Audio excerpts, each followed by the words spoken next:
Olá, bem-vindos a esta conversa, a mais uma conversa no Ronda Poetry Festival de Leiria, ou Festival de Poesia de Leiria, a partir de Luanda, da Livraria Aquela, com uma convidada, uma amiga, poeta, slamista, declamadora, dizer, uma mulher especial, uma amiga também, Elisângela Rita. Íamos começar com poesia. Boa noite. Boa noite, Ou Angélica. boa tarde, conforme a hora em que formos ouvidos. Eu ia sugerir que começássemos com a voz de uma mulher, Sofia de Melo Breiner, portuguesa, só para aquecermos a voz. O jardim e a casa. Não se perdeu nenhuma coisa em mim. Continuam as noites e os poentes que escorreram na casa e no jardim. Continuam as vozes diferentes que, intactas no meu ser, estão suspensas. Trago o terror e trago a claridade. E através de todas as presenças, caminho para a única unidade. Qual é a tua primeira casa? Casa mesmo, física da infância. É Luanda? É Luanda, a casa da minha avó, no Marçal. Mas por um tempo breve, depois foi mudando, mudei muito de casa enquanto criança, mas sim, esse é o primeiro local. Lembras-te de algum poema na tua infância? Não de um poema, mas de uma música que a minha avó cantava em Quimbundo. Parecia-me poesia, porque ela cantava muito, então não estava exposta à poesia além disso. Então era o que ficava a ecoar na minha mente como melodia, sei lá. E quando é que a poesia propriamente dita, esta poesia, a poesia angolana, a poesia no formato, digamos, verso ou não, quando é que ela entra na tua vida? Ahm, Entrou sem formato na pré-adolescência, 10, 11 anos, mas só como, sei lá, experimento de uma criança que não sabia, eu acho que eu nunca tinha sequer lido poesia. Mas depois com a escola, no ensino secundário, já conhecendo um pouquinho, lendo os autores, aí sim comecei a perceber que aquilo que eu estava a experimentar fazer aos 9, 10, 11 anos tinha formato e tinha nome e já existia. Então foi tipo um reencontro, sei lá. O que é que estavas a experimentar fazer aos 9, 10? Rimar. Eu estava a experimentar rimar. Eu lembro-me de escrever coisas e correr para os meus pais para mostrar como é que as palavras rimavam e soavam bem juntas. Então acho que era talvez uma brincadeira de palavras, era mais no sentido de montar palavras e ver o que é que elas juntas faziam. Eram rimas, nessa altura, eram rimas escritas ou já eram faladas? Eram escritas, eram escritas. Eu só descobri que tinha uma voz própria de poesia falada depois, já depois de adulta. Eu não sabia que era possível a poesia ganhar uma forma diferente quando dita, né? Só conhecia a poesia escrita. O que é que tu te consideras, Elisângela, uma pessoa, normalmente quando eu te vejo em público, eu não quero dizer declamar, porque eu não sei se é esse o termo correto. Eu ouço falar em slam, é esse o termo que aqui em Angola se usa? Slam? Nós aqui usamos spoken. Spoken, do spoken word. Mas acho que não há regra. Há uma série de palavras e termos que são aceitos internacionalmente e vamos ajustando em cada país, um pega mais que outro. Os slams são mais as competições. Então, quando estamos a competir num palco, temos o tempo cronometrado, esse é o slam, né? Essa é a adrenalina da coisa. Se eu tiver a fazer de forma livre e fluida, vamos dizer que eu estou a fazer spoken. Aqui, como se tem dito aqui em Angola, acho que no Brasil é mais slam mesmo para tudo. Vai mudando. O tempo cronometrado, digamos, para dizer um texto, para dizer a poesia, com regras específicas, isso estamos a falar de competição, é isso? São Sim. várias pessoas que se apresentam com o tempo cronometrado e depois há uma que tu, aliás, que fazes parte da organização que organiza aqui como é que se chama? Um concurso? Ou é Sim, um concurso, um slam. Sim, o tempo é um dos critérios. São 3 minutos em todos os slams de todo o mundo. São 3 minutos e com penalidades, né, para quem passar do tempo. Como é que são as penalidades? São a cada 10 segundos o poeta perde um ponto. Então é bem severo, né? Porque por 2 segundos podes perder uma competição. E é ótimo, porque normalmente os concursos são. A disputa é mesmo muito apertada, normalmente. Então, apesar de ser muito rigoroso esse critério do tempo, só assim é possível encontrar vencedores. Porque são sempre poemas muito bons e todos são impactantes. Então, para quem está a julgar, facilita um pouco a decisão, né? Para quem não conhecia, nós estamos a falar deste tipo, como diz a Elisângela, de competição. É uma competição, as pessoas são chamadas ao palco, tem um tempo, 3. 3 minutos, como ela estava a dizer, se ultrapassar o tempo, bom, as pessoas, aquilo no fim, depois de contabilizados os pontos ou a pontuação, é cortado e normalmente aqui há uma premiação, como há noutros lugares. Tu já participaste em concursos desses internacionais? Brasil? Brasil, Zimbábue e num concurso que foi em Angola, mas foi africano. Então passou por vários, foi itinerante, né? Algumas cidades africanas. E de resto tenho estado mais na organização dos concursos. É o Luanda Slam, que é anual, é para ambos os géneros. E o Murrato, que também é anual, mas é só para mulheres. Em Portugal, já participaste também? Não, curiosamente, nunca participei. A cena do slam ou do spoken é bem interessante. Nos sítios onde eu já passei, é sempre muito escondida, mas muito conhecida.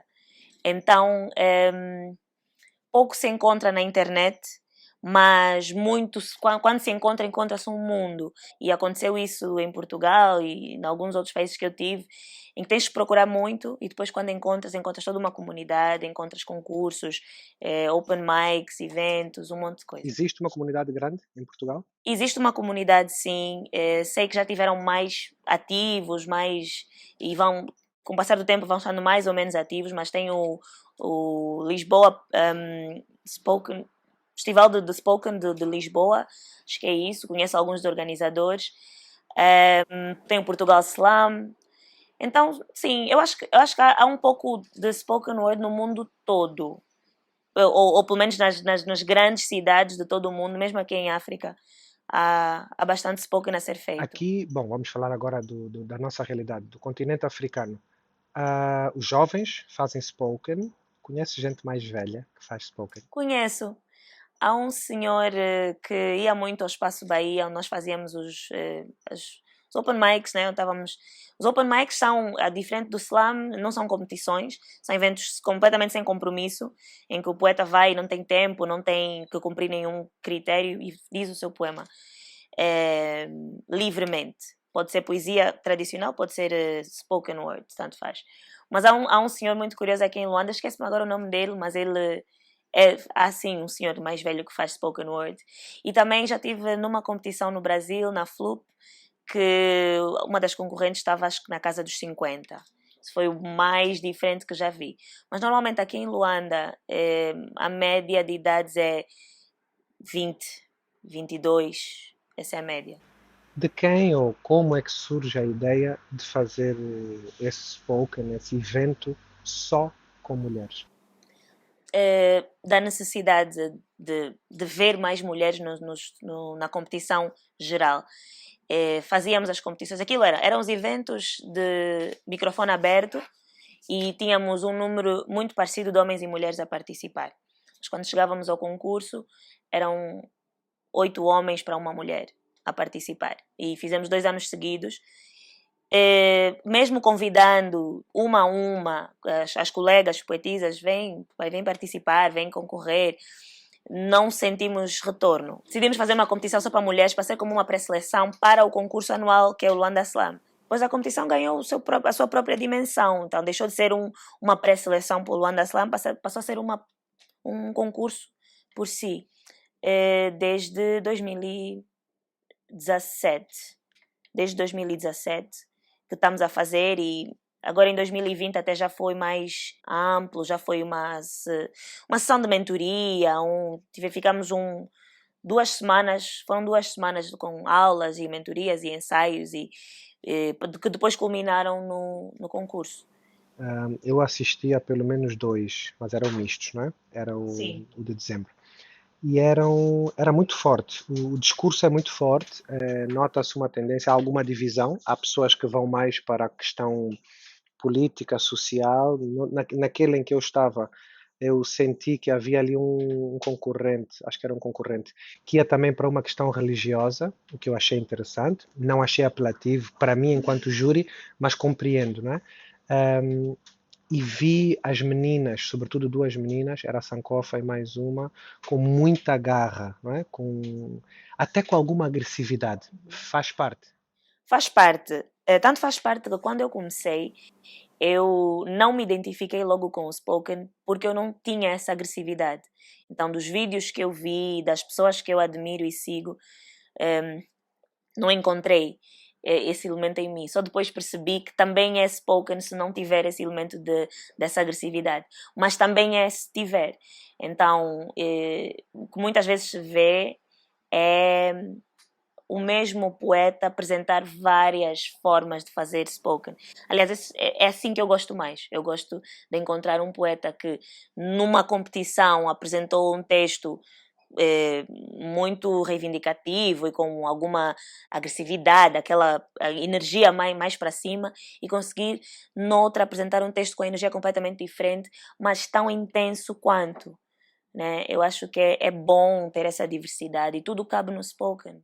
Pode vir a intensidade pela beleza e não necessariamente Exato.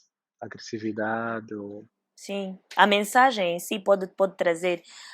Há um slammer que faz isso, são dois que fazem isso muito bem, que eles contam histórias, então estão sempre num tom de voz muito sutil e estão sempre muito pacíficos, mas tem o público constantemente em silêncio e com a atenção a 120% durante aqueles 3 minutos, e depois acaba e o público está a rubro porque foi sutil, mas a mensagem muito, muito profunda. Olha, eu estava a ler aqui outro texto da Sofia que diz: tudo me é uma dança em que procuro a posição ideal, seguindo o fio de um sonhar obscuro, onde invento o real. A poesia, slam, spoken, é uma maneira de reinventar o real, de contornar o real, ou, por outro lado, até um confronto com o real, onde se denuncia, onde se espelha a nossa realidade. Esse é o grande papel do spoken, na minha perspectiva.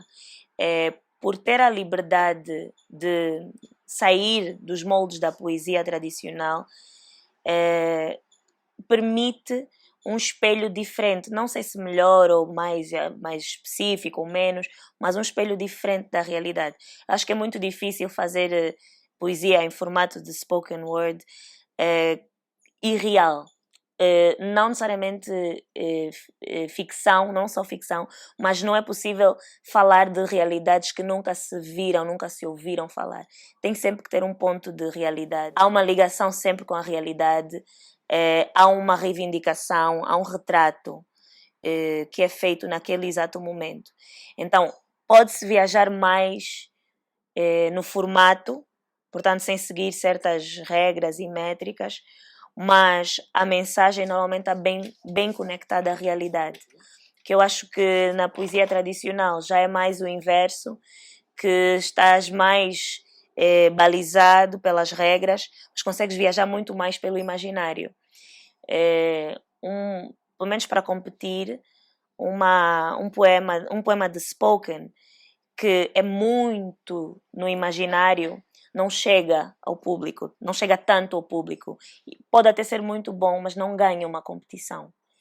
Porque para ganhar, normalmente o que faz ganhar é a conexão da mensagem com o público. O público pega, sente e sente aquele embate. Aliás, a palavra slam é de bater. Então recebe aquele poema e sente um slam de realidade, tipo um choque. Eu acho que a beleza do spoken é por aí, é dar um choque de realidade, de várias realidades. Ao contrário da poesia, até escrita, graficamente nota-se às vezes que há uma experimentação de silêncio. Se eu fizer uma grande pausa na escrita, posso dar vários espaços, depois retomar o poema. Eu senti o uso do silêncio em alguns desses momentos. Ele é extremamente cirúrgico, extremamente cuidadoso, porque de facto não é isso que eu queria te perguntar. Na tua opinião, não a dos outros, cada um usa. Como é que tu usas? Se tens 3 minutos, se tens tempo, não é? Se tens uma performance que tem a ver com o ritmo e com a intensidade que passas para o público, qual é o lugar do silêncio? É muito, muito importante. Se tu consegues ser, como disseste, cirúrgico ao ponto de usar só as palavras, ou seja, economizar o máximo nas palavras para dar espaço para usar o silêncio, tu consegues buscar a atenção de quem te está a ouvir. Porque as palavras, 3 minutos de palavras seguidos, também levam o público para lá, para além. Não sei como dizer isso. Depois de algum tempo a dizer palavras seguidas, é como se elas se transformassem em melodia. E é fácil perder-te, a tua atenção ir com as palavras. E é nesse momento que, se tu inseres um silêncio, trazes de volta quem te está a ouvir, e o que tu vais dizer a seguir vem e dá aquele slam. Então há realmente poetas que fazem isso muito bem, em que tu até pensas que o silêncio, logo no início pensas que esqueceu o poema e está travado, mas na verdade é naquele momento que tu voltas. E quando tu estás aqui, depois daqueles segundos de silêncio, ele vai e dá-te. Então é bem bonito esse jogo de... Sim, mas tens que ser muito bom para fazer. Tu ou os outros preparam o que vão dizer?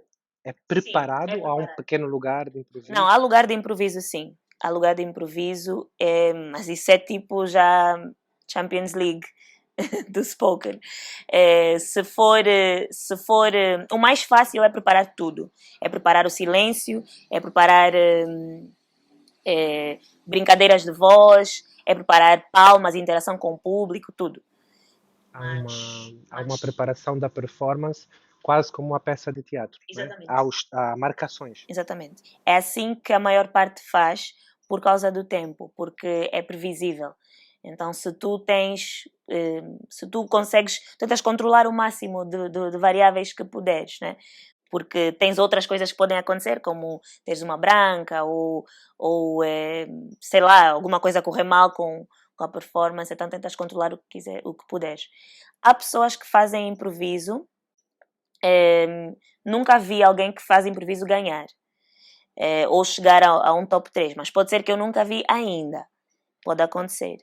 Normalmente são poemas muito bem ensaiados, mas que tu não notas que ele está ensaiado, porque o ensaio no spoken, o que é que ele vai te dar? Vai-te fazer encenar melhor e buscar a reação que tu queres. Em vez de estares a repetir palavras e a decorar as palavras, tu estás a ensaiar, na verdade, as emoções que tu queres causar. Né? Então, sim, tem mais a ver, talvez, nesse sentido, com o teatro. Tanto que uma das aulas que as meninas receberam no Murrato o ano passado foi também de técnicas de palco e de teatro, porque tem a ver, é um dos elementos, porque há uma manipulação da plateia, seja com os silêncios, seja com interação, palmas e o que for. Aliás, não é necessário, mas se souberes usar isso... E há uma tentativa também de manipular o júri, quer dizer, o júri está ali sentado e faz parte. Sim, é plateia, sim. Sim, por exemplo, num júri, que isso aconteceu no primeiro ano que nós fizemos o Murrato, num júri que era maioritariamente masculino, porque o júri foi escolhido aleatoriamente, não tínhamos experiência, não sabíamos que isso iria ser um fator. As concorrentes que não, que não, elas não tiveram em conta isso e nem sequer têm que ter, né? Mas que apresentaram poemas mais sexuais, foram penalizadas pelos jurados.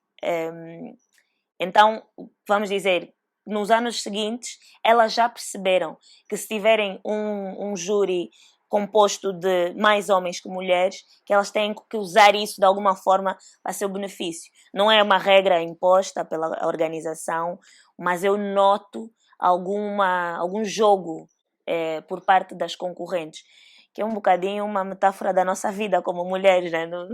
Na prática. Temos que estar sempre a jogar para tentar tirar o máximo da situação. Ou retirar a carga sexual do corpo da mulher. Digo Exato. sexual em situações onde a carga sexual não é chamada. Sim, exatamente. Só para trazer de volta a atenção ao poema. Porque enquanto estás ali à frente, tu não queres necessariamente ser uma mulher, a não ser que aquilo seja parte da tua performance. Mas na maior parte das vezes tu és só um mensageiro e queres que o teu poema ganhe ou capte a atenção. Mas muitas vezes não consegues isso porque quando o júri olha para ti, está a ver em primeiro lugar uma mulher e depois julga tudo o que tu fizeres a seguir com base nisso. Portanto, quando eu estou a apresentar o concurso, eu agora já faço isso, relembro, jurados, por favor, vocês não estão a julgar o poeta, não estão a julgar a qualidade do poeta, vocês estão a julgar este poema, esta performance em particular. Quando ela termina, o julgamento termina. Nós estamos aqui a falar de spoken, slam, poesia, mas não vamos só falar, vamos ver. Esse poema chama-se A Luta Continua. Minha cidade é linda, é de bem querer. A minha cidade é linda, hei de amá-la até morrer. Minha cidade é linda, é de bem querer. A minha cidade é linda, hei de amá-la até morrer. Mas eu já não a conheço mais. Já não reconheço os seus panos. Eu e ela não temos mais a mesma cumplicidade. Eu já não sei quem vestiu a minha cidade. Um dia, todos nós aqui já fomos remendo da manta de retalhos que é a nossa cidade. Um dia, todos nós já fomos matéria-prima da sua construção. Tal como tu, eu era tecido e costureiro, dono das esquinas e dos trapos, vestia os combatentes inteiro. O meu legado ia do Quinaxixe até o rock santeiro. Contava as minhas histórias, nos becos encontrava as minhas memórias. Eu e tu, juntos, éramos o conto de todo um tempo. Éramos todos Luanda, éramos todos de Luanda. Agora o mestre, o costureiro, esconde-se por trás do edifício inacabado de esquina. Ali naquela rua onde tem uma janela aberta e uma cantina. Ali onde tem uma fossa enorme aberta. Agora o mestre anda fugido do fiscal, outro também que está perdido no seu emocional. Agora mestre é quem assina decreto. Esperto, não nos vê de perto. É preto como nós, mas não se veste como nós. Não anda de preto como nós. Não tem pé preto como nós. Não veste os nossos panos. Não vive nas linhas que nos cosem. Não assina por nós. E quem vestiu essa cidade, será que viu que os arranha-céus nos esqueceram? Será que sabe que todos merecemos uma vida à latalatona? Será que sente o cheiro da miséria a partir da sua poltrona? Será que sabe o que está na nossa pele? Claro que não, quem vive no Museque não é ele. Somos nós, os camusequeles, que tivemos aquela boa vista trocada pela do sequele. Enfim, a luta continua. Mas a Luanda bonita é tua, porque a minha segue imatura e crua, linda no cartão postal da avenida marginal, mas desenrascando-se entre a hipocrisia e o potencial do quase foi nossa, do quase fomos nós, os filhos ilegítimos de um sonho de independência, de um sonho de abundância transformado em carência. E como diz o Ti Paulito, era para ser nós todos. Mas só desiste quem tem outra casa, outra causa.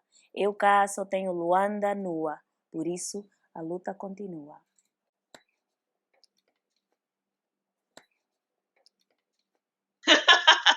Isso está. Isso era bom. Vamos agora. Só mais um bocadinho. Uhum.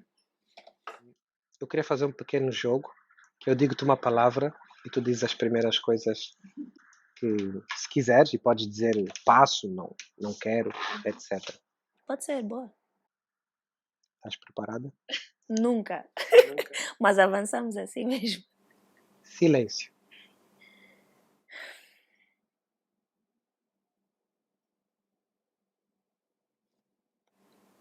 Amor. É.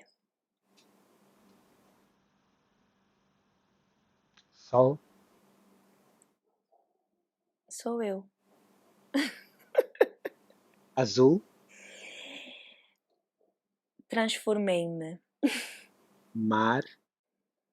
Luanda. Maresia. Sonho. Sonho. Ai. Pode ser sonhos. São necessários. Você acha que eu vivo muito nos sonhos, então falar de sonhos é um bocadinho.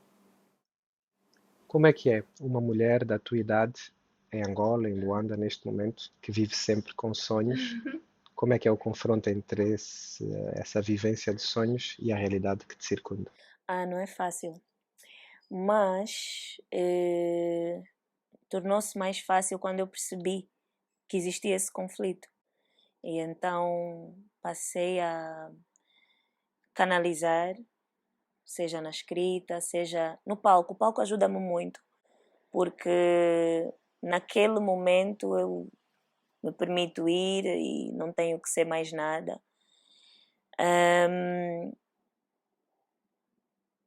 E sim, canalizo, seja nos afetos, na escrita, na arte, naquilo que eu for fazer. Me permito, já não é um conflito, já não é um duelo. Já entendi que é preciso um pouco dos dois, é preciso um pouco de pé no chão e cabeça nas nuvens. É. Nos últimos anos, bem, agora vou-me referir a aspectos aqui da nossa sociedade que são importantes. Temos assistido a uma maior aparição de mulheres no governo, em cargos de governo. Há um programa aí em Portugal, vocês não sabem, mas para nós é uma coisa diferente. Temos aquele programa em que são só mulheres semanalmente a debater os temas. Eu pessoalmente gosto muito daquele programa, não perco, acho que é uma visão necessária, acho que é uma visão que os homens não têm, acho que é uma visão que o seu presidente, os seus maridos e o senhor da polícia, tudo homens, devem ouvir. As mulheres têm uma percepção muito outra, pelo menos aqui da nossa realidade, e faz falta. Digo, faz falta que os homens escutem, não como um favor ou uma coisa bonita e especial, não, mas como uma visão válida, muitas vezes mais acutilante do que outras. E eu estou a dizer isto porque há uns anos atrás isto não acontecia. E eu estou a ver cada vez mais. Na música, sim, havia mulheres, não é? Mas há outros campos onde as mulheres estão a aparecer. Como tu disseste, no vosso campo, houve uma altura que era preciso promover essa disputa e depois vocês reservaram um concurso só para mulheres. Como é que tens visto isso, essa mudança na nossa sociedade do lugar da mulher? 2000, agora estamos em 2021, não é? Está a vir, como dizemos aqui. Estamos a vir. Nunca é necessário fazer um esforço muito grande. Eu não acho que não é necessário fazer um esforço muito grande. As pessoas às vezes veem isso como algo, um bicho de sete cabeças e agora temos que pôr as mulheres em todo o sítio. Já ouvi isso dizer. Não é um esforço muito grande, apesar do problema ser muito grande. Para resolver, se nós é só deixarmos de impedir. Se tu retiras as barreiras, as mulheres ocupam os espaços naturalmente. Porque são espaços naturais. É natural uma mulher ter coisas a dizer sobre política e fazer um poema e ir competir com aquele poema de política. Não é preciso muito esforço. É natural uma mulher querer liderar uma multinacional, ter capacidade para liderar uma multinacional. É natural dela, é o fluxo da vida dela e do trabalho dela. Ela só não está naquela posição por causa de uma barreira. Então é só retirar as barreiras. Mas, Elisângela, quem é que coloca as barreiras? Não foi Deus e o diabo, nem a natureza. As barreiras existem, então, criadas por um sistema patriarcal muito antigo, o sistema capitalista todo está formado dessa forma, está feito dessa forma, para garantir que mulheres fiquem. É como se, tentar conter uma barragem, né? Uma barragem que contém a água, para conter as mulheres a um lugar de nutridoras e cuidadoras, que é um dos lugares que as mulheres ocupam. Mas se tu retiras a barragem, se retiras as barreiras, elas ocupam todos os outros lugares também, não em detrimento de outros homens. Aí tu vês um fluxo natural acontecer. Aí tens a verdadeira meritocracia. Então os mais competentes vão para onde têm de estar, e nesses mais competentes alguns serão homens, outros serão mulheres. Mas tu tens de retirar as barreiras que foram criadas por homens, não pelos homens atuais. Os homens atuais só... Nós todos, homens e mulheres, só vamos perpetuando, mas é necessário começar a retirar, não porque por, sei lá, bondade ou obrigraça, mas porque para a melhoria do grupo, né? Porque se nós temos um leque de 10 pessoas, por que é que só vamos usar 5? Vamos ter mais opções, né? E eu vi muito isso no Spoken, porque na altura as pessoas diziam, temos de... Onde estão as mulheres poetisas? Por que é que este concurso só tem homens?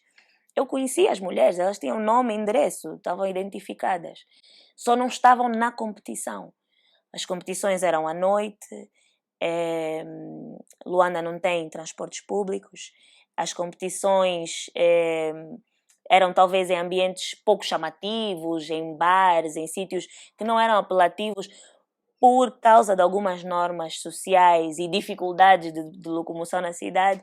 Então as mulheres simplesmente não era hostil, de certa forma, para elas circularem naqueles sítios. Quando tu mudas isso e fazes concursos ao final do dia, numa escola, num teatro, tu já tens uma outra perspectiva e de repente elas começam a aparecer.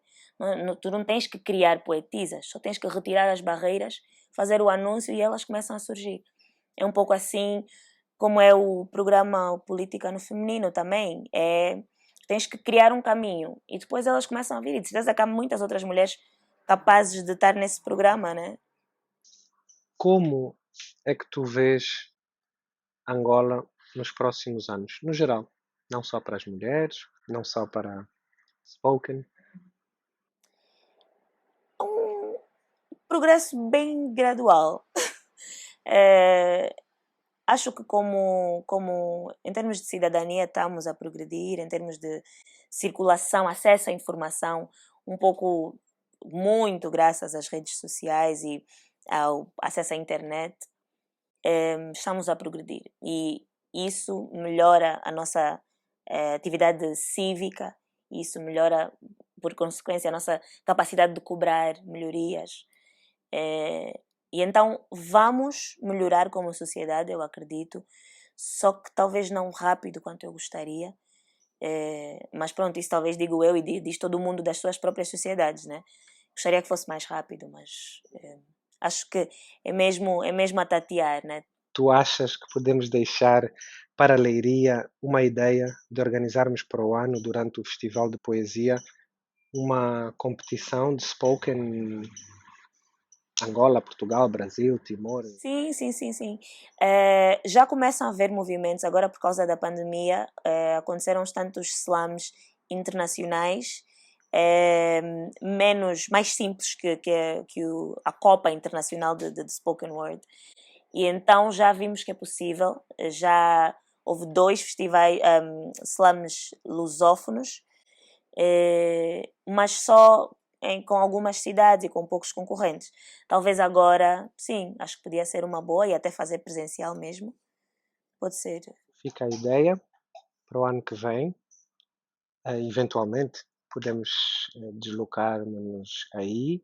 Eu ofereço-me também para ir acompanhar a delegação angolana de Spoken. Nós aqui em Angola gostamos muito do termo delegação. Antes de nos deslocarmos, vamos fazer a comissão instaladora. Claro, a comissão instaladora e depois toda uma delegação com apoio e um orçamento também. Não é? Todo um aquecimento aqui, não é? A nível 6 meses antes começamos já aqui a preparar umas bebidas, uma coisa. Elisângela Rita, mulher, artista, poeta. Para quando, então, outra ou a mesma poesia em formato de livro? Ou audiolivro? Áudio. Eu estou mais inclinada para áudio. Para breve. Eu ainda quero, além do audiolivro, ainda quero fazer um CD, um álbum, uma peça única de poesia falada, de palavra falada. Esse é o meu ponto máximo. Depois disso posso morrer. A brincar. Mas sim, para breve. Não sei. Mas vai ser antes de se fizer um outro livro escrito, de certeza que o áudio vem antes. Obrigadíssimo. Até para o ano. Bons sonhos. Elisângela, qual é a tua flor preferida? Girassol. O girassol. Não o girassol azul. Não. Mas se eu tivesse de ser planta, seria um girassol de certeza. Ok, done.